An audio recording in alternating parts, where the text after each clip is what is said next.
Assalomu alaykum bizni kuzatib boruvchilar. Bizda yana bitta ishimiz tugadi, xudo xolasa.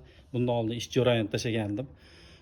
Hozir o'sha jarayonimizni bitirib, xudo xolasa mana bitirib chiroyli qilib bitirib berdik. Shuni sizlarga bir ko'rsatmoqchiman. Yoqqan bo'lsa bitta like bosinglar, podpiskani bosinglar. Shunaqa chiroyli videolardan tashlab turamiz. Birinchi o'rinda mana bu ustunlarga e'tibor beringlar. Qaranglar, qanaqa chiroyli ravishda ishlangan. Bundan oldin oddiy yog'och bo'lib turadi bu yer.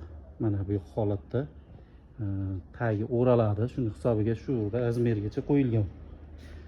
Ko'ringlar qanaqa chiroyli holatda o'ralgan. Ustalarimiz juda ham did bilan tekis, sifatli qilib, chiroyli qilib, albatta darvozaxonamizga mos ravishda o'rab berishdi. Darvozaxonamiz ham high-tech shaklida juda chiroyli holatda tushgan. Ola bula boshqa yaltir-yultir bachkani ham emas. Ko'rib o'zlaring bir baho beraverasizlar. Burchaklari ham juda chiroyli ravishda.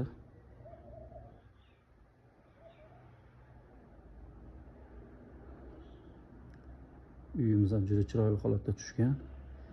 Mana bu vodostoykalarga ham e'tibor berib qo'yasizlar. Devorini teshib orqa tarafiga o'tkazib yuborilgan. Bu hovliga suv tushmaydigan holatda qilib juda chiroyli ravishda o'rab tushirib montaj qilib berdik. Yoqqan bo'lsa bitta like bosinglar.